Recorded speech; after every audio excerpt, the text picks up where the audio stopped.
Hey, Beat Baseball World. The Beat Ball Blues Show is back here for you as we are now 2 weeks away from the Beat Baseball World Series. 2 weeks from today, we will already be into day 2 of the Beat Baseball World Series. I am Neil Mick, 2024 presidential candidate, here with my co-host, my press secretary, my campaign manager, my chief of staff, Dr. Bam Bam Clark. Hey, Sato. Hey man, it wasn't advisable for you to go away for like 3 weeks off the campaign trail, man, into your basement. Oh, but I did a lot of handshaking. I've built up a lot of votes. So I hope you took good advantage of your time. Even Hope though you weren't just hanging out, bull messing. Yeah, Even though like the majority of the people who will be voting probably had no idea that I was traveling, but nevertheless, I am here wearing my purple siren shirts. That dog, I'm a full siren now. They have purple and gray jerseys. We'll move in a little closer to the computer. But they have purple and gray jerseys, and they only gave me a gray one when we were in Vegas. So I think I had to kind of still earn my way onto the squad. But now I got the purple jersey too, so I'm full siren, yo. Again, when you said purple, I thought you were gonna say the Kings. I do like their color combination. They are going with my team. I was like, wow, okay. Kings in the house. I guess But I get it. Before I ramble on with some of my other thoughts, we'll bring in our co-host to the co-host, Demo, back with us. What up, Demo? What up? What up? What up? I thought your mute problem popped Yeah, up right. again. Ruh-roh, Raggy. No, not this time. Not this time. Welcome back. It's been a minute. Good to have you back with us. Yeah, Fellas, yeah. I mean, Demo, if you followed all the games, I think you do. You would already know this, but I don't think you probably were too dedicated to listening to a Sirens inter squad game all the way till the end. But I played some beat ball out there in Missouri. I did not see you got into the game, but I did hear about it.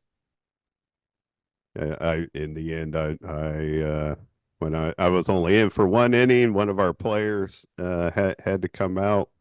And so I went I into. doubt that killed the whole all female sort of vibe of it. I mean, I know you have some gender fluidity going on there, but Nilina? Neela is what most people have gone with. Neela. Yeah, Nilla? right. Nilla? I'm certainly not criticizing that in any way, shape, or form. But doesn't that kind of kill the? Well, that had already been killed because it was an exhibition we were doing for one of our sponsors, and we were letting like people, just randomly could come in and play, and only 2 people were brave enough to try playing. They were both males, so each one of we split our team in half, and each side had a male already playing for them, so. That had already ruined by the time I went in.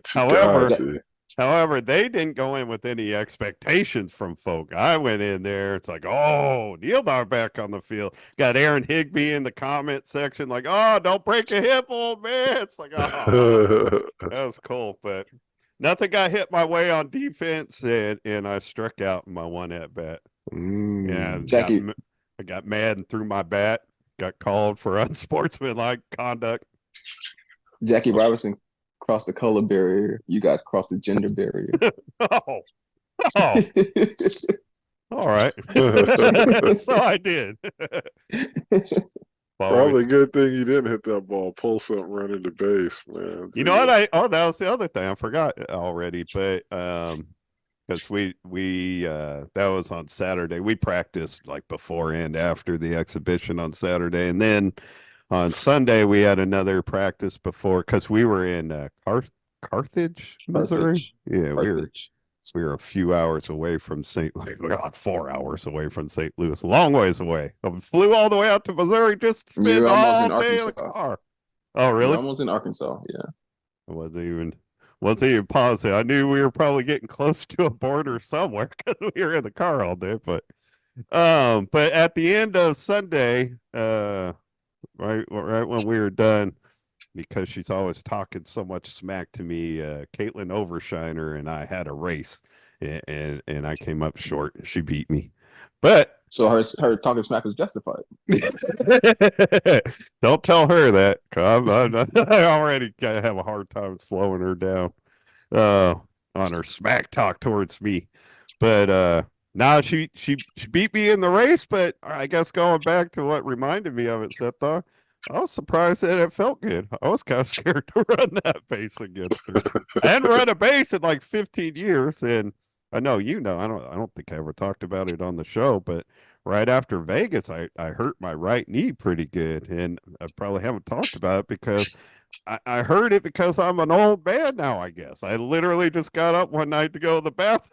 And by the time I made it to the bathroom, something in my knee didn't feel right. And walking out of the bathroom, it kept feeling worse and worse. So I didn't work See, out. you shouldn't sit down to pee, man.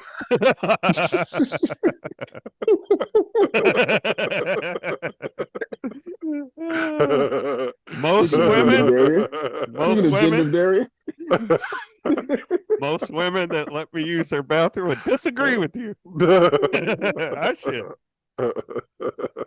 Uh, but I heard it before that. So I heard it getting off the couch, that dog, which I shouldn't brag about, but that was a good one. I'll give you credit for that. You made me laugh. So no, I mean I didn't work out for a while because I mean it was I never went and got it looked at for whatever reason, just being hard headed. But like I literally thought, and it mostly like was in the back of the knee. So I was like, man, I like ruined my meniscus or something. But like a month later started working out again, and it felt weak at the beginning, but it hasn't been bothering me. But still, like working out and running 100-foot base, that's a different test. So I'm like, I don't know how smart I'm being in doing this, but I didn't feel anything in my knee, and I like, I mean, it was only one base, but I was like, wow, I actually could still run a base, I think. You can run a hey, Demo. yeah. Demo, will you join me in applauding Neil for the ability to run A 100 feet? 100 feet. He can run 100 feet, man. Thank you. Yeah. Pew, pew, pew. We gotta get congrats, big ups on that one. No, I mean honestly though, I was thankful that it just like I didn't have to stop. Like, ooh, it's bad. I was thankful for that, so dog. That's it. got the 30 feet, had to call it quits. Yeah, shoot, this is a bad idea. Anyways, Uh, Hey, just anyway, know that there's gonna be guys like Tap Your Ace that's gonna pull up lane in about 2 weeks. So and I'm gonna be on sideline talking smack. What? You can't run 100 feet? Well, I mean, I won't do that till like Thursday. I gotta get their votes first. that's a smart idea. Smart idea. Years ago, not years ago, but like 5 years ago when I was still playing, 6 years ago, I was running sprints with Trajan, man, and I took 2 steps and my back went completely out. And I just the worst pain. I had to lay out on the ground. I couldn't get up from the ground for like an hour and stuff like that. And Trajan's just laughing at me, and I always just wondered, God, man, how embarrassing if this were to happen out on the field. Jesus, man, God. Man. Like, oh, man, this is horrible. Well, I don't think no, you no. ever told me about that. You really had to like lay out there for an hour? Oh, dude, I couldn't get home. I didn't think I was going to be able to get across the street to get home, man. No, man, I was horrible. My back went completely out. I could not walk. I was laid out on my living room floor for like 2, 3 days, man. Mm. It was horrible, man. I couldn't get up the stairs. But yeah, I mean, I just, I took two steps and my back tightened. It felt like it was just going to snap. And all I could do was like fall to the ground. And Trajan just comes up to me, just laughing. He's like, man, what's wrong? I'm like, dude, I'm dying, man. What do you think is wrong, man? Jeez. Get the Oh. stretcher. I didn't know I was going to get home, though, dude. I literally was there a long ass How did time. you get through the World Series? Like, did it just bounce back? Yeah, Fortunately, it happened like in the middle of July, like around July 4th. That's what around July 4th. Some And people call it the beginning of July, but yeah, go yeah. on. No, I was thinking it happened around the 17th, and then I remember just something that Landry had gotten sick around the same time, and so then I remembered that was around the 4th of July. So it was just Gotcha. as I'm putting things together. But yeah, no, it was horrible, man. It was horrible, but it never. I don't think it's ever really happened again.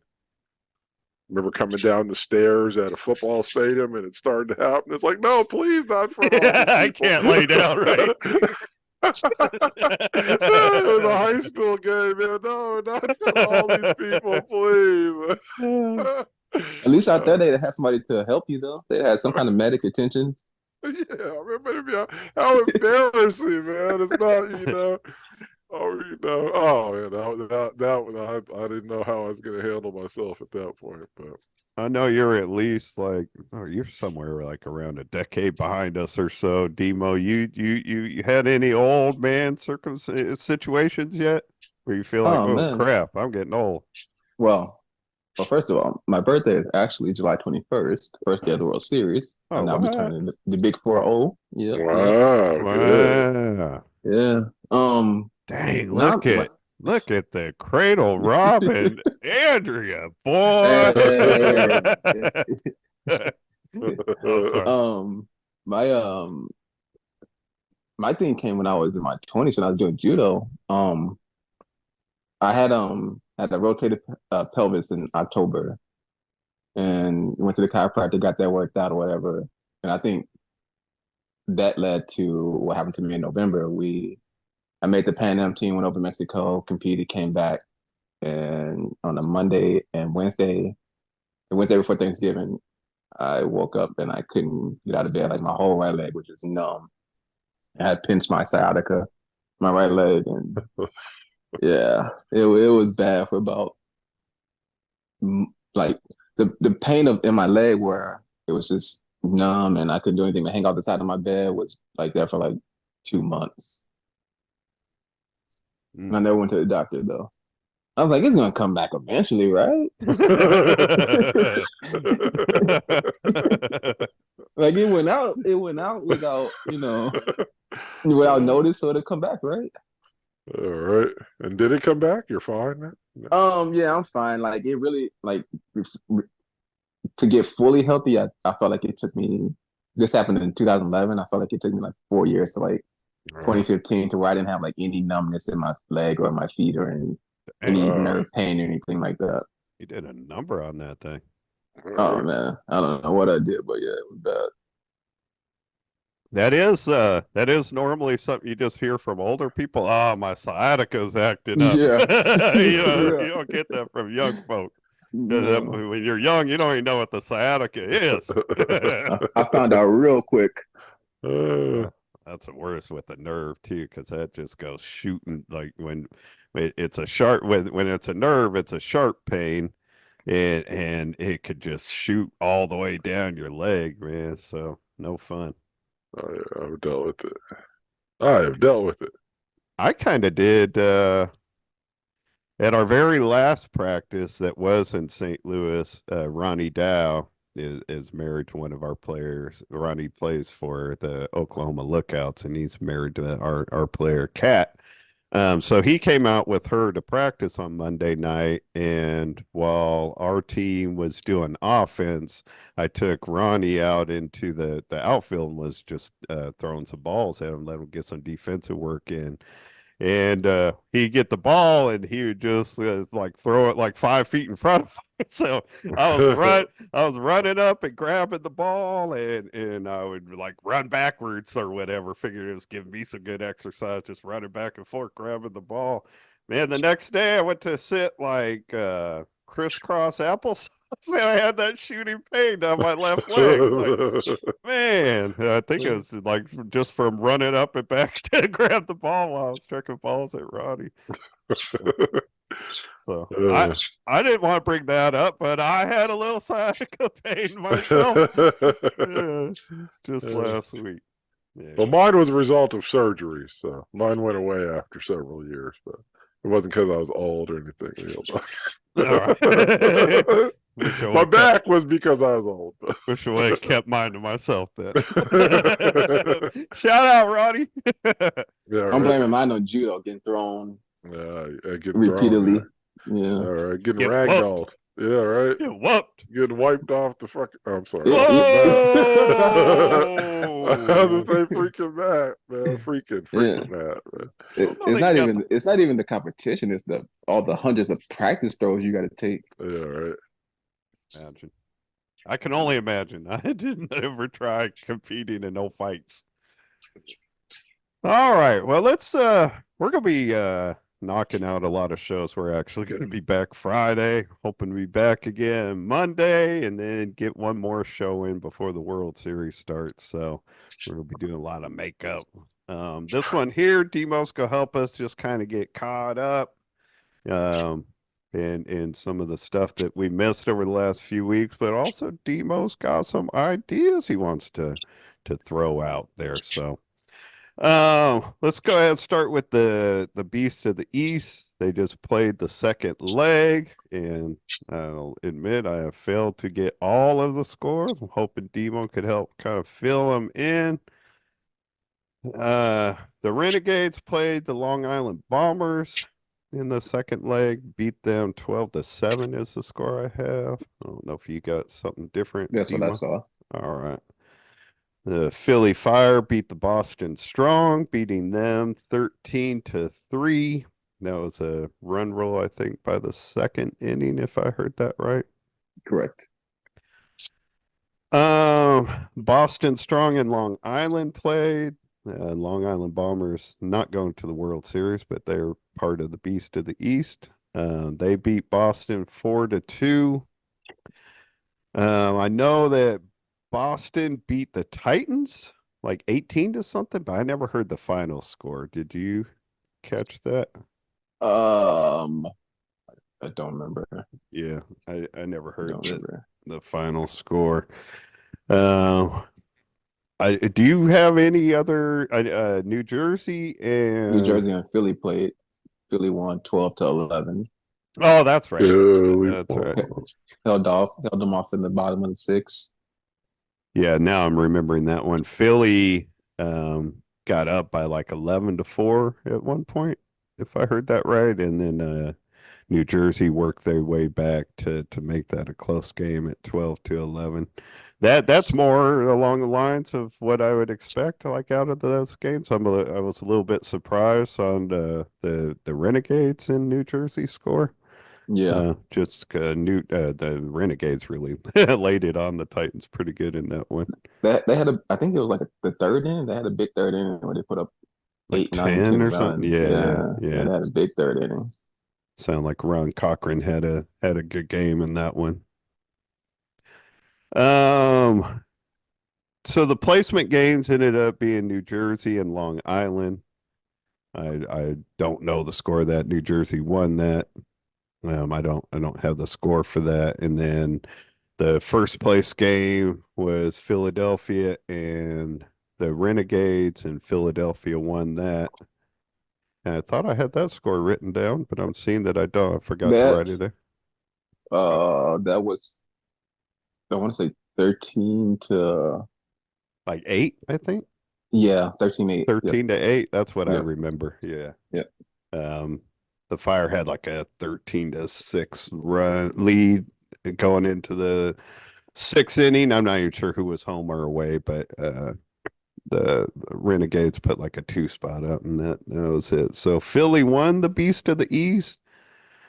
For the They fourth year went, in a row. yep, 4 years in a row for them. That's a nice little stretch. They went 5-0. Renegades went 3-2. Both losses coming to Philly. The New Jersey Titans went 3-2, losing one to the Fire and the other to the Renegades. Long Island Bombers went 1-4 with their one win coming against the Strong, and the Boston Strong went 0-5 with their all tournament on offense. Zach Turner was the offensive MVP with a 750 average. Turner from the Titans. Tyler Rodriguez of the Philly Fire hit 708. Rob Diaz 632. Rob Diaz from the Renegades was third. John Margis of the Fire 625. Justin Rhines also of the Fire 579. It's awesome to see him back out playing after bouncing back from his knee injury. And then Tyler Maralt, who we talked about on the last episode, a newer player. He'll be a rookie this year at the World Series, I think. I've got. Do you know if I have that right? He only had 2 at-bats Yeah, last year. 2 at-bats in the last year. And like the Beast of the East. Yeah, so But he he did not hasn't. play the World Series. Okay, yeah. No. So this is his second year playing, but this will be his first year. At the World Series, people might remember that he went 9 for 9 to start his career as a Renegades player, setting a record for them. I don't know if you were here, Seth, for the last show. I'm drawing a blank, but I remember just pointing out when we were talking about that stuff that I'm envious of the Renegades and not for like what you would think. Like I'm happy with the history of the Dogs compared to the history of the Renegades, but I'm envious of the Renegades because every moment of their history is documented, and absolutely none of the Dogs really, for any significance, is. And I mean this. This is just how it affects me personally. I mean it for all the teams. I wish every single team had their history documented the way the Renegades have documented their history. Right. Every No. team needs a statistician like Rob.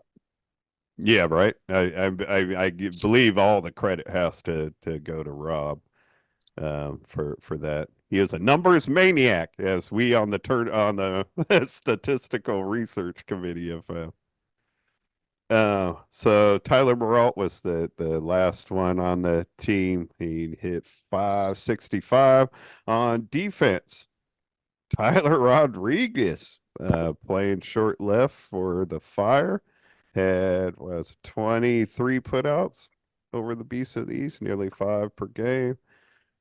Randy George was our other short all-star from the Titans with 17 putouts. I don't think he played in the first leg, or He did maybe not. yeah. He did So not. that's a that's a nice weekend of work right there in the second leg for Randy George. Shane Canton from the Boston Renegades had 6 putouts in the mid, and then also John Marchis of the Fire and Sean Devonish, both playing the mid, had 5 putouts, and then deep Joey DeJesus playing for the Long Island Bombers had 7 putouts playing deep. He will be with the Titans at the World Series, and Zach Turner had 4 putouts playing deep. Also, I was gonna say also for the Titans in this tournament. He was with the tournament Titans obviously, but he and Joey DeJesus gonna be teaming up out in that outfield at That's the World that's a Series. good looking tandem back there. They're gonna be able to put back there. Yeah, I like their product overall. The Titans. I don't know. Like it's just gonna be tough for teams outside of the what I consider to be the top five to like pop in that, but I definitely think they're a solid 6, 7, 8. Like the expectation for them. I don't know.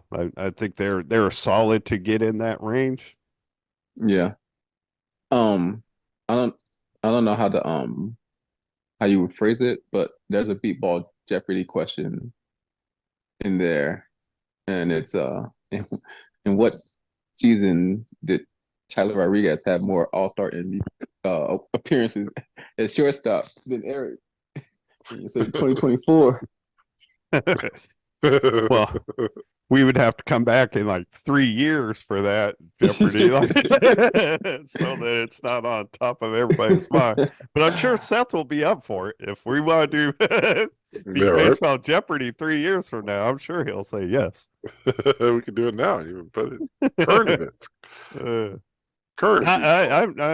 I'm proud of how Tyler has stepped up. Philly has been dealing with a lot of injuries. Looks like they'll be healthy going into the World Series, but my boy Ty has played really well this summer. He's played really well since he went to Philly. I not surprised That's because I know he was good with the Thunder, but he's really stepped up his game in Philly. I think on both sides of the ball, Yeah. he's a way better player in Philly than he was in the Thunder.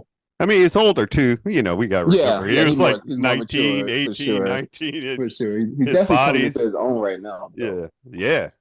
Yeah, and also though his last year with the Thunder, he hurt his neck. Remember, he couldn't Yep. he couldn't even play. Yeah. And I was worried about how, I know he's young, but coming back from a neck or a back injury, whatever, I was worried about how he would bounce back. But Yeah, I they got hardware in his neck too. I didn't even know that. Would they Yeah, put they got like a bar in there or something? a plate. I wasn't even aware of that. But no, dude's played really well. Shout out TY. Dima, what? Because I just got back Friday night and I did tune in to these games in Champaign a little bit. I've got I was surprised. I guess there's all tournament stuff for each team only playing two games. But Aaron Fraser was kind enough to post it out there, so I'll share what she has. But you got stuff on the games? I know you were watching your Archers. Look like they're kind of falling apart. Are the Archers already Yeah, aging out? Is the it's run over. over? It's It's all over, over. man. Yeah, Oh It's man. fizzled right. out. Fizzled out, but we even got St. Charles. It's fizzled out. No, I mean we kind of our mindset going into this one was, get our guys who might not see a lot of time at the World Series, a lot of playing time in this one. It was like you go to the NFL season, that Preseason. 17th game now. No, that 17th game now. Oh, when You they got things set cranked. everybody for the Yeah, playoffs. yeah, Yeah. yeah. We're just resting guys, getting ready for the playoffs. Yeah, I've always thought that doesn't help out too much. Teams that do that generally come out soft the next week and lose. Especially because the teams that do that are usually the ones that have the bye. So you know what I mean? Yeah, It's like yeah, they're yeah. really taking like it Yeah, might be 2 weeks off. it might be Uh, good for like the players' bodies, but I agree with you that it does seem that like they lose their edge a little bit. yeah, exactly. So let's hope that doesn't happen with St. Louis. We would hate to have another disappointing uh, showing by the St. Louis squad. Would be You the just make first time we've gone in with high hopes for St. and you Louis. just you just make sure you tuning in on the 27th at about 10 a.m. What's that? That's that championship Saturday? Championship Saturday. 10 a.m. Central Time, I assume. Yeah, yeah, Central Time, yeah. I can't imagine they're going to start the games at noon with all the. I mean, that's when we used to start the championship game back in the day, but with all the weather concerns, shoot, they'll probably push for a 9 a.m. start. Uh, oh, do you have any? I know that like at the So rankings meeting last night, Mike Curtis announced like you guys had like 7 of your top 9 players weren't even at this tournament. But you got yeah. results for us? I don't have the score of the Thunder Archers game. Thunder won though, by a handful of runs. I want to say Um, it's like 15-11 for some reason. I I do caught know we I do know we are the only team to score 10 runs in at least 10 runs in every game. So we put up at least 10. I don't know how many I'm after 10 we put up, but I caught the tail end of that. And it's kind of a blur now, but I'm pretty sure it's like 15-11 or somewhere close to that. 15-12, maybe. I don't Okay. And then Chicago beat the Thunder in a walk-off, 17-16. Richard Schultz tied it up at 16, and Dustin, I can't remember if he struck out or got put out, but then Bill Lander came up and walked it off for Chicago to give them the win over the Thunder. know. Um, If there's going to be a close game involving Chicago Comets, Richie Schultz is going to be right there. That yeah, guy is always near or given the opportunity for a walk off. In most cases, he comes through. I know it's this crazy time how he often that tied it. happens. Yeah, it's crazy how often that happens when he's up there. Yeah, no, I've thought about it. My whole career. I think I was saying two before. I think I've only at the World Series had one opportunity for a walk-off, and I got put out, and Johnny Guzman came up and he walked it off for us. He was the next at bat. I think I was the second out. We beat Austin. This was like 1990, the first year I played with the Blaze, and it was in the round robin. I think we beat Austin like 25-24 or something like that. Well, I made Chad Dillon a household name this year. You, Um, in Oklahoma, I had a chance to walk it off, and first swing, it was wet and stuff. And first swing, I threw my bat. Jason Price called me out. Chad came up like a good teammate and got the win and run, and the legend grows. oh, I've always thought it was the previous batter that had the more pressure situation. The once the game is tied, you can't you got a lose, Yeah, right? chance, yeah. right? You either go So, into overtime or yeah, exactly. yeah. But That it's that when you come up and there's two outs and there's you need to score, else you're going home. That's always been, I thought, no, you're the 100% right too, because my circumstance when I said that I had two chances. I realized later it was the other one was when I was with Oklahoma, and we were in the round robin, and we went 1-1. We're playing the Columbus Vipers in the sixth inning. We're coming from behind, and I there was one out, and I was up, and I missed the base. I mean, it was one of those like the tip of my finger hit the base, but I knew there's no way they were going to see that or whatever. So I did, in my mind, technically, I felt touching the base, but barely with the tip of my finger. So I ran back to get it, and they called me out, and that was the Never run second back. out. That was the second out, and we were down one run, and that like literally, if Frank Fazio came up and he tied the game, and we went on and we won it. But had Frank been put out and I missed the base, we would have gone to the because this 2004, we would have gone to the consolation bracket because of me. And boy, I you should have seen me pacing the sideline waiting for Frank to score. And ultimately, we went on, we won that game, and whatever, got to the championship round, and probably finished like sixth or fifth or whatever. But man, we would have been in the consolation bracket because of me. So I'm with you. That is a pressure point, man. Yeah, so it's definitely a lot of pressure with that all coming down. And like I said, it's easy once it's already tied up. It's like no pressure. But Now, let's run through the all tournament team for this 3-team tournament where they all played two games. Uh, Yeah. I'm joking though. I appreciate Aaron Frazier putting these out. On offense, Bill Landrum, who's had a really good summer on offense and defense, hit 750. Kyle Lewis also had a good summer with the Thunder. Bill Landrum of the Comets. Kyle Lewis of the Thunder also 750. Zach Bueller back in the mix for the Thunder. Playing, he will be with the Thunder. It's been a big question mark all summer because if he made uh the USABA goalball team to go to the Olympics. Obviously, he was going to do that, and he was named an alternate, and it surprises me, but they don't take the alternates with them. Um, are you surprised by that, Demo? Right, Yeah, I Steph? mean, well, yeah, because I know like um I guess since they're still taking six, they have enough to, practice. Oh, okay. Yeah, yeah, yeah. Because I know like when I did judo, like you could take a training partner. Like So yeah, I wasn't thinking about like six players already being on the team. I was Right. just thinking it's like the alternate's going to be a long. They're going to be in Paris. You know, yeah, that's a the long way away, alternate's going to be a baby. long ways away. Yeah, there's no just stepping in right there. Be out there on Thursday. What happened to Bueller? Oh, put him on a plane. He had to go. But it was good to see. I guess when he hasn't played beat ball all summer. When I saw him playing in what I more or less consider like a scrimmage weekend in Champaign, Illinois, I was like, all right, this dude's going to the World Series. I mean, why would he risk injury at this point? You know what I mean? Yeah, So for sure, that for was like sure. a telltale sign for me. He hit 727. Kyle Bora from the Archers 600. Nathan Lawson, a really promising rookie for the Archers, also hit 600.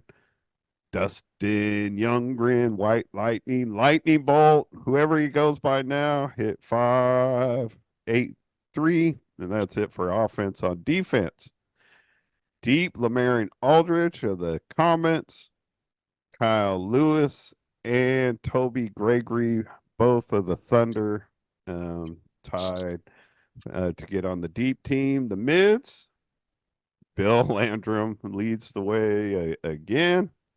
Zion Prince of the Archers up there with him had 7 putouts from the mid. At short, our new Colt hero, Chad Dillon, MVP up short, playing short left for the Archers with 10 putouts, and Kyle Lewis playing short left for the Thunder at 9 putouts.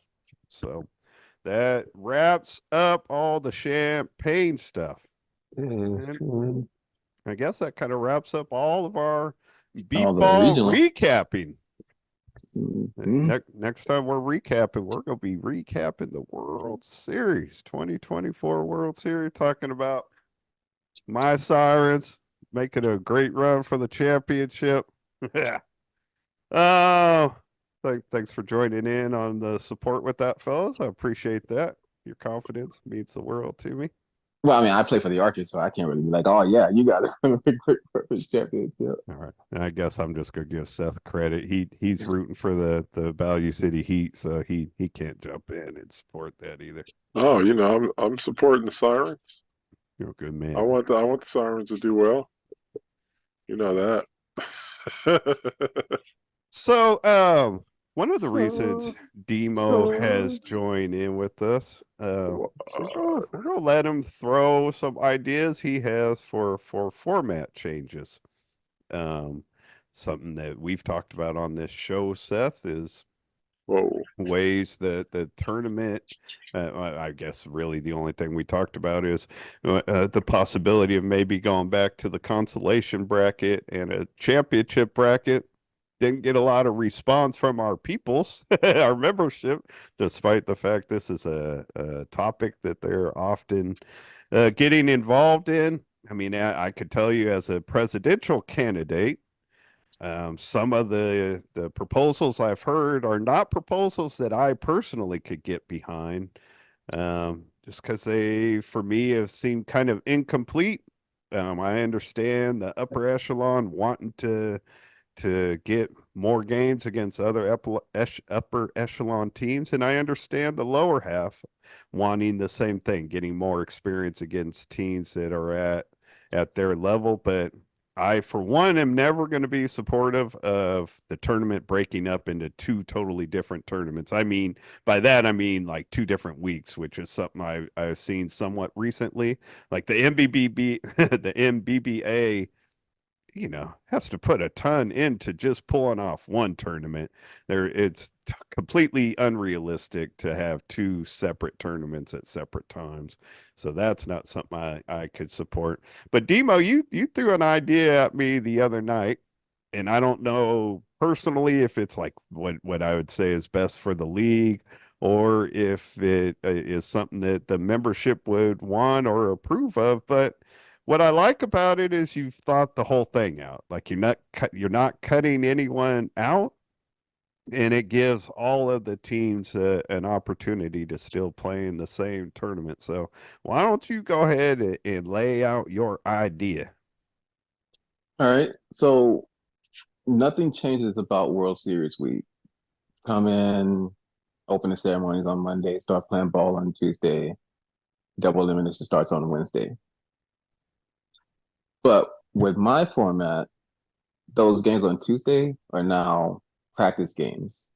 So the teams, like, let's say your Sirens, who only got to play in Vegas in March. So now you come in, you get those 3 games as like more game reps, more practice, more scrimmage, but you're against another team. So those games don't count towards anything. You can still do your brackets to where um, all teams will play other teams at different levels. Good teams will play great teams. Great teams will play not so good teams, so on and so on. And um, so starting Wednesday, you break it off into a 3-strike tournament and a 4-strike tournament. So nothing still has to change. It's still like the consolation and the championship bracket, but it's just different rules. You have a 3-strike champion, you have a 4-strike champion. And that's the only thing that changes. We're still using the same amount of fields. You can still have all the teams come. Nobody has to try to figure out how to sanction regionals because that's hard to do if we're trying to bring in international teams. Like, how do you have Taiwan get in a sanctioned tournament? We can still do the rankings the way we do it, or even if we go back to the old system, it's still doable. But before you get to the World Series, you just declare if you want to be in this 3-strike tournament or the 4-strike tournament. And after Tuesday, you break off into that league and you play your games. You have What if 90% of the teams want to be in one, or let's say 80% of the teams want to be in one or the other tournaments? it shouldn't matter how many teams are in one side or the other because Well, you're still running the same amount of fields, same volunteers and umpires and stuff. All the games are still going to be the same. Well, I guess look at it from a different way. He said 80%. So in this year's case, that would be 16 of our 16, 20 20. teams, Yeah. which is a good number, like for the championship round. But is that enough for the 4 teams that didn't want to do it to just be like in this 4-team round robin, I guess? For 4 days. Yeah, I see what you're saying now. Yeah. I mean, I don't know that well, I don't know they I, would. I'm just saying, what yeah, would yeah. what would in Yeah. the end? Yeah. What does that look like as a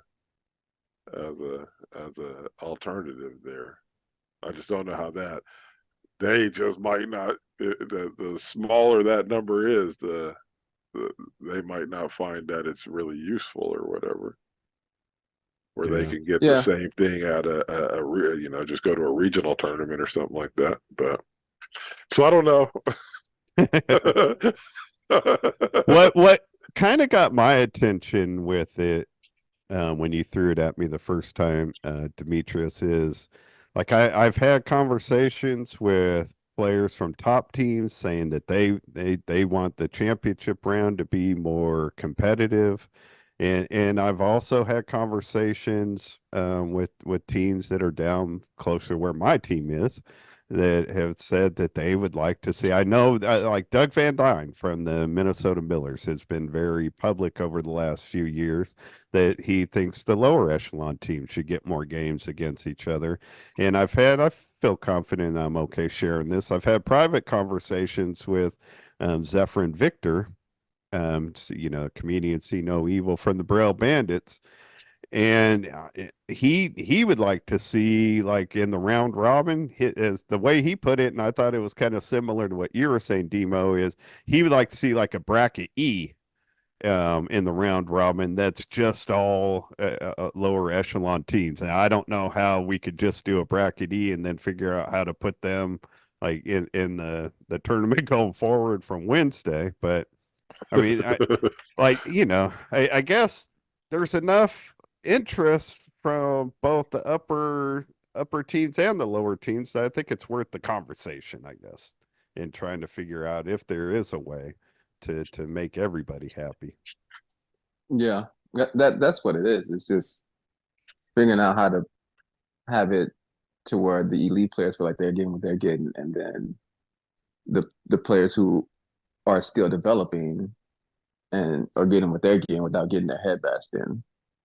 Right, not getting 12 round all the time, having Yeah, fun, or yeah, having at least a positive experience. I yeah. I mean, going out there and being able to, win a couple, having a legitimate chance of winning a couple games versus you're really going to win one. I won championships under both formats, and I said this when Seth and I talked about, like suggesting that maybe the league needs to go back to the consolation and championship bracket. I thought it was more difficult to win a championship under the old format because we started playing meaningful games right after the round robin. That the very next day we're already playing only teams that were in. It depended on the how big the tournament was. That the championship bracket would either be 8 teams or 10 teams, but Yeah. we from the second day on we're playing teams in the top 10. Nobody lower than the top 10.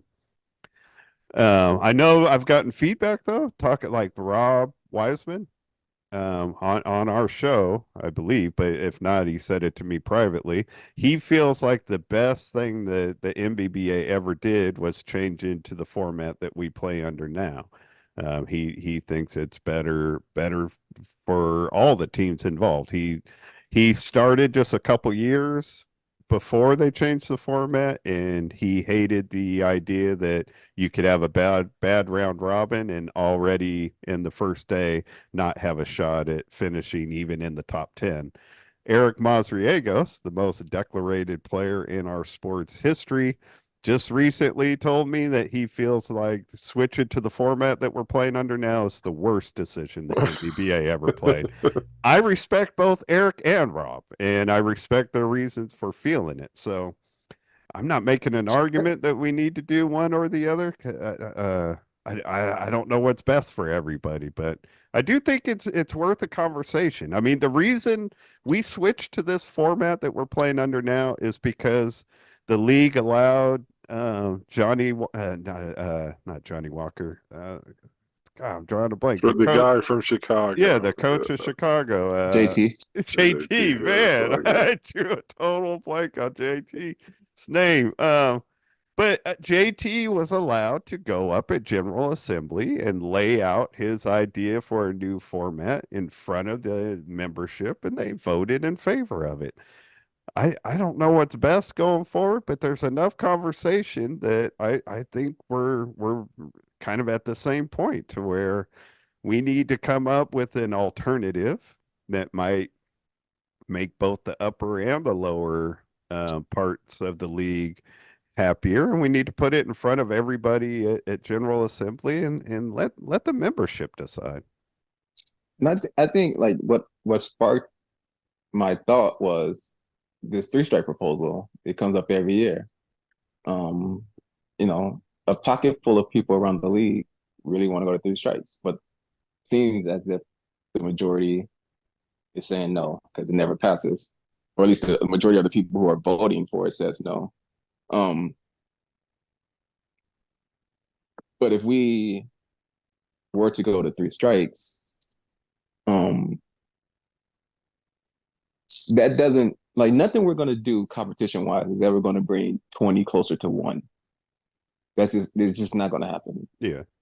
But we can bring 10, 11 closer to one. Like we're going into this World Series and legitimately 4 or 5 teams have a chance to win it. Now you throw those 4, 5, 10 teams, 11 teams, whatever, into a three strike tournament. Now 7, 6, 7, 8 can legitimately have a chance to upset a higher seed. So you're bringing more um, teams with a legitimate chance into the conversation You versus the way we have it now. I mean, if you're you're used. Go ahead, Seth. no, you're saying that a three strike going to a three strikes would automatically start to bring 7 and 8 where they could upset one. Yeah, And if that's the case, why? because you trying to tell me you give Fonzie a chance with a team who might strike out a couple more batters because there's three strikes, it's a little harder. That Fonzie doesn't have a chance. Because I, right now with four strikes, nobody's saying anything about the Heat competing for the championship this year. But you think going down to three I think strikes makes the Heat like a top 5 possibility? why yeah, wouldn't that three strike rule affect Fonzie just as much as it affects the other top pitchers? Well, I guess I'm assuming this, Demo, that looking at the teams that are right in that like 6 to 10 range, like yeah, Right. he's probably the best pitcher in that group. yeah. I would say so. I mean, Chad Perry, because in my mind, like Chicago's kind of in that range. Chad Perry would be. Here's my thing, and this is and I'm always blown away on beat ball and stuff like this because all people are always like, oh, it's about the athlete and stuff. We're talking about trying to pull these teams together by affecting the sighted people on the team, right? How do we get 10 and 1 closer together by Making the doing something? players better. The players do it. Yes, I mean relying more on the players as opposed to the sighted people, right? It's the blind people's sport, right? And so Yeah, I mean I Yeah. don't want to mess with Fonzie or whatever. I mean if we could take the sighted aspect out of the game, we should be trying to do that as much as we possibly can. Not saying, hey, let's use this as a tool to make the league more competitive because we've made it harder on our sighted people. I come from a different rule with this, but I'm with you 100%. That the fact that we now have a line drawn like 10 feet in between the pitcher and the batter offends me. And it offends me because there were pitchers that I believe were abusing the rule. Like I guess it's always been a bit subjective in the way it's read, but the ball is when we start playing set, the ball's supposed to be in your hand still when you're saying pitch or ball. Right. As you're releasing, you should have ready pitch or ready ball out before the ball leaves your hand.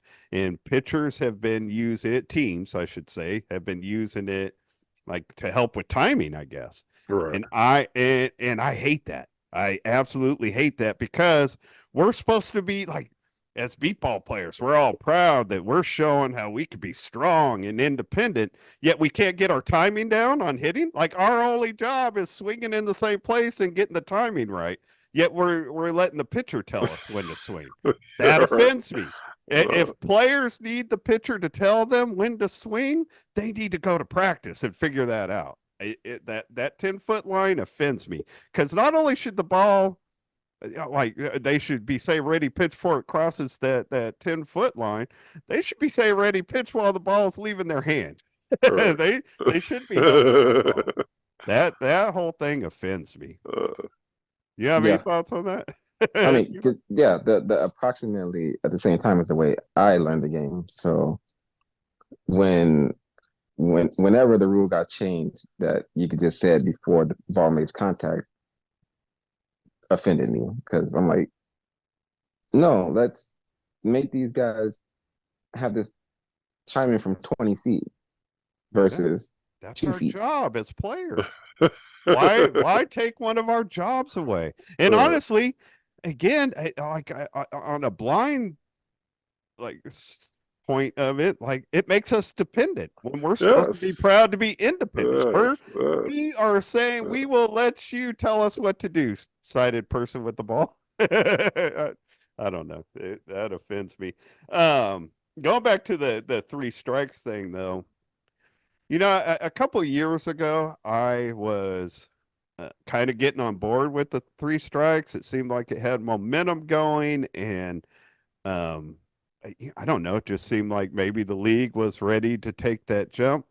I am completely out on three strikes now, and frankly, my own personal reason has to do with the author, Mike McGlashan Hood. Um, Hood flat out said, I want to say it was like 2 years ago during the like rules, like meeting ahead of the World Series that this year it's coming up on Sunday night, where the team contacts get a chance to vote up or down whether or not it advances, to the get voted on at the World Series. When he talked about it making the game shorter, his only reason that it makes the game shorter is because more strikeouts. Right. And strikeouts are the worst part of our game. Like there's nothing exciting about a strikeout. There's nothing good about a strikeout, really. The defense doesn't get to do any work. The offense doesn't even get a chance to try and score. Like in our sport, the most boring thing is a strikeout. So I'm not going to be behind any rule that increases our strikeouts, and hiding it under it's going to make the games faster, but it's not improving the quality of the game. If we're going to change a rule, it should be for the quality of the game. This nothing about more strikeouts improves the quality of the game. The only thing that improves the quality of the game by more strikeouts is the scores come down. Right. I don't think you're ever going to get like a real like competitive beat ball or any other sided people looking at beat ball as a real entertaining sport until you can get the scores to come down. But the That problem with the strikeouts is it's so much on the pitcher, yeah. right? And that's not the way. Like I had said, years ago, people all, you guys, nobody quite liked it. I said, take away the cadence, right? And then the strikeouts would go up, but it'd be all on On the hitter. on the hitter. You know what I Or mean? yeah, yeah. Yeah. But I mean, that it's just you do want the benefit for the strikeouts is it will bring the game down, but that's not how you It's a false necessarily. number though. You're Like the right. scores are going to be lower, not Right. because defense got better. You're right. Exactly. Not Period. because of the blind people did anything. But Right. And I don't think anybody's ever watched a two good teams play a three strike game and say, man, that was boring because there was a Well, few more strikeouts. that could be fair. No, I mean, I would imagine that. I mean, and again, and the real deal is the best pitchers. It's not going to, in effect, over time they will adjust to the three strikes. Oh, for Just sure. like I mean, they they're hitting, adjusted to the they're hitting. four strikes. Yeah, the good pitchers are hitting the bat on first, second pitch. So it's Yeah, so it's not a big deal. I mean, It's so not a big deal if you have a good pitcher. yes, exactly. That's what I'm saying. Yes, yes, yes. It's not a big deal and if you that have a good It pitcher. wouldn't and that necessarily make a game between two good teams boring because you'd have more strikeouts. Because I don't think you would. It doesn't do anything to improve the bottom 10 teams in our league, Yes, in my yeah, opinion. right. In my that's Doesn't. why, that's why you leave them in the four strike league. You leave them in the four strike league. Well, I mean, and I would, I would be more inclined to give the bottom 10 teams or whatever four strikes against the top teams, right? That to play the Archers top team, they play three strikes. When they play the Sirens, the Archers get three, the Sirens get four. Right? That starts to that starts to build in hopefully some sort of, perhaps at least an advantage for the lesser team. Now, if that would do anything, who knows? Because again, if people are hitting it on the first two pitches, but shit, mix them. Let the worst teams have four strikes. I personally would have a hard time getting behind, like playing by two different rules in the same In the game. same Oh, game, yeah. of course. I mean, I'm saying, but you're talking about having two different leagues. You know what I'm saying? Well, a Yeah, three yeah, strike yeah, league and yeah, a four strike league, yeah, yeah. Which and that's the one part about Demo's thing that I'm probably least excited about. Like Right, I right, I yeah. do feel and if the membership wants it, whatever. But I have a hard time like separating our rules. I think that the whole it's the World Series tournament, for crying out loud. It should Right. all be played under the The same same rules. rules, right? But that's But we just my got we own got like to feedback. we got to figure out some way to feed the hunger of the elite players who want to see it get more competitive. I hear you. But my motivation when I brought up the idea of going back to consolation and championship round is like I think it's better for the top five and the bottom five. I guess it gets a little bit more murky in between 6 and 15 because Yeah, the 11 to yeah, 15 they're focused on hitting the top 10 and yeah. and so I think it gets kind of a little more murky in the middle, but I think there would be a change would be good for the top and the bottom. And there was something you said, Neil, that I kind of disagreed with on that format. Um, that we used to play under. The round robin games count, right? They're not like today. They are meaningless. There's no reason to win a single round robin Well, game. you can move up or down, but it happens so rarely and that it doesn't matter if the if St. Louis goes 0-3 on Tuesday or whatever it is in the round robin, that doesn't mean that they're not going to win the championship, yeah, right? And what I'm saying is, in the old format, the round robin it games meant meant something. something, Yeah, because if you go 0-3, you're not playing right. for a championship, right? So it's not like the tournament just then started for in the old format on Wednesday. The tournament, was important on Tuesday. Every game of the tournament was important, right? I mean, just there were times that you knew one team was so much better than the other team that they were going to win regardless.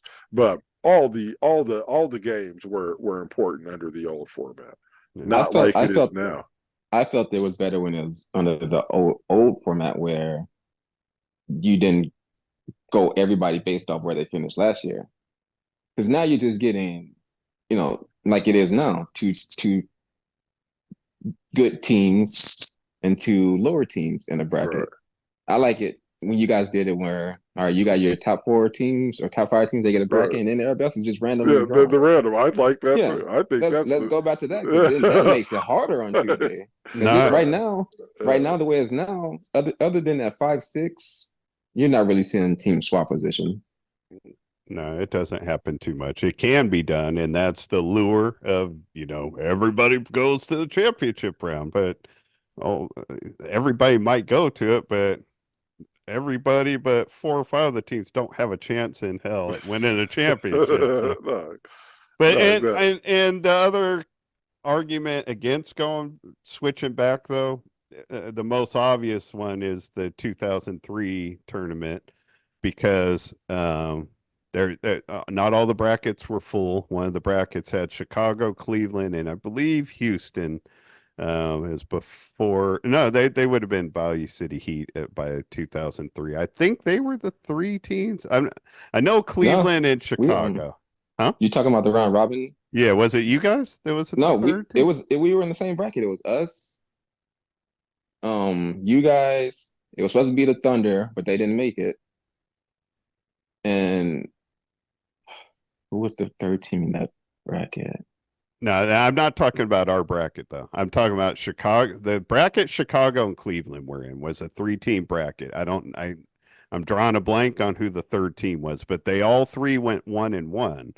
And Chicago only went to the championship bracket based on a tiebreaker, like a Oh, I decimal see what you're point. saying. Yeah, I see what you're Right, And saying. then they went on and won the championship that year. So that's always going to be. And I don't think that happened very often right, in that right, situation, but that's always going to be the argument to going back to our old way is that a team like Chicago that got up by a tiebreaker went on to win the championship and they could have lost out on that opportunity. So I don't know. I don't know what the right answer is, but there's enough conversation where we need to like put something in front of the membership to let them decide on how they want to play it going forward. I think. Or get a real like competition committee together to figure out Uh, how to how to how to format it the way we so, can get everything. uh, Yeah. That's a good idea. The next president should think about that. yes, yes. Since we've been mulling over the rule stuff, as I went through the rule change, the proposals that were put forth on my own, I saw something that I previously had been unaware of, and I don't know if this is a newer thing or if this has always been in the rule book, and I've never seen it. But Seth, did you know that spotters could be ejected for games and the tournament for making bad calls, making double calls? No, never saw that. We're making double. Oh, I guess in the end it makes sense, but no. It makes no sense to me. No, I mean, I'm I guess if the, I mean, I mean, the thought how I would think it makes sense is the thought process is, but it would never work. Is that they're kind of cheating, right? Well, that They're purposely trying to cheat and making double calls in a sneaky way to kind of cheat. And I could see if you are cheating that you could be suspended and you know what I'm saying in that yeah. way. So so is that part of the current rule or is that part of the rule proposal? 'Cause I when I saw that rule come through, I think that's part of the proposal. I don't think that's in the current rule. I think Okay. that's the punishment for if you try to cheat. What Okay. what the uh, new rule would be If I if you would. overlooked that, then I apologize because I know that I was that like, would make whoa, sense. whoa, whoa. I mean, in the end, I like don't think it's a necessary rule, but I can see in where it the has. end, I guess teams could try to use double calls for cheating, but the reality is like the players would still have to figure out if they're doing a legitimate double Yeah, call yeah, yeah. or Right. whatever. But in the end, no spotters make a double call because they want to. There, that doesn't Right. help the defense. So why can they be punished by being ejected from a game? And if it happens again, you could be ejected for the whole tournament. When do we when do we punish pitchers for having strikeouts? Like, No, and again, I mean, I imagine it would only be it would only to in my mind it would only be if you could prove that they are doing that on purpose, and I don't know how you could do that. I Yeah, without like a try. I mean, without motive and intent, how would you know if they're doing that on purpose? I have Seems to go silly. back and read through that whole thing again and see if it's Well, part of the it's a proposal. so Go ahead. it's a rule proposed by Zach Arambula. Right. So instead of a double call either being an redo or an automatic run, I mean safe or automatic run because you got called the double call. It's if you get called the double call, he wanted to be where it's a new count Yeah, you go back up and have another at bat. versus just giving an automatic run. And then if teams are using that to manipulate taking runs off the board, then you would be ejected. I don't know. I guess in the end, I have a hard time throwing spotters out. Like we don't do anything to punish offense. Everything it's almost like offense is like the we protect offense the way we protect quarterbacks in the NFL.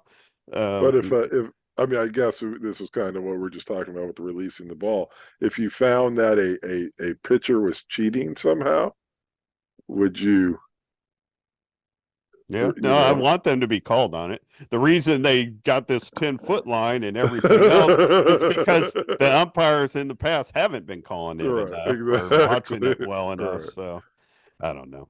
right. No, Uh, it seems unnecessary. right. Unless you've seen it, right? Most rules or laws are put in because they've something has been seen, and Right. I don't know if anybody's seen that. So I don't know. Have you seen some of the laws that are still on books in some of these states? I don't think they've ever been yeah, violated. They're just put in there. yeah, no, they're put in there. Generally, they're put in there, because somebody has seen something though, and you know, or I just don't know if this is. I mean, it seems fine, but I'm sure I some don't know state if it. has you can't walk your pig on leash or something. Like, who's walking that pig on the leash? Well, but back in the day, back in 1820, you would have seen pigs, not on leashes, but you know what I mean, being walked and all that stuff. So just because they've failed to update it. Well, fellas, I got nothing else. Either of you got anything else before we pop out of here? No.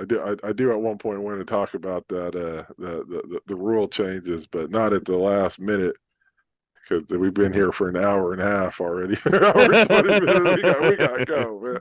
All right. Fair enough. Fair enough. Uh, Demo, appreciate you popping in with us always. Yep. Thanks always, for letting me come on and share my always, and we have a date, idea. right? We have a Demo, what? Demo and I have a date. What? I What? thought, yeah, Wait, what? What? we're at 10 o'clock on 10 o'clock Saturday. Saturday, So July 27. Oh, twenty the seventh. 27th. July Okay. 27th. We're gonna watch the championship together or whatever, So. No, I won't be watching it with you, Oh, but okay. I didn't know. That's I thought you messed were up. saying that we'd be able to watch it together. So you're saying if I tune in, I'll be seeing you. yes. That's what I'm saying. Yeah. That is what you are laying Yes. down Yes. That is why on Saturday at 10 that a.m. If I tune in, yes. I'm watching you. Yeah. Okay. Like literally, he and Andrea will be doing the stream. Okay. I'm kidding. I joked, Okay. Demo. Don't look at me like that. All right. Okay. Well, good. Well, hey, good luck, man. Good luck. I'll tune in on the 27th, perhaps, or maybe most likely. I don't know. At the 27th, seems like there's something I'm doing that day, but I'll be watching for you, Demo. I think this is going to be an exciting tournament, man. Please, St. Louis, don't lay an egg like you have. You don't be like, oh, man, we came in ninth.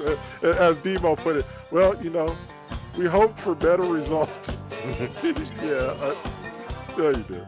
But you we're get what you good, get. You get what you get. and you don't throw a fit. You get what you get. All right, well, good luck, man. All right, Appreciate peeps. Yeah, We're gonna be back like kind of Friday morning on the East Coast. Might be lunchtime, but we got something lined up for Friday. Like I said earlier, we're gonna try to knock out some shows before the World Series. Do a little catching up. So we will see you in a few days. Everybody, be well. That I done wrong. I was weak, thought I was strong. Now the only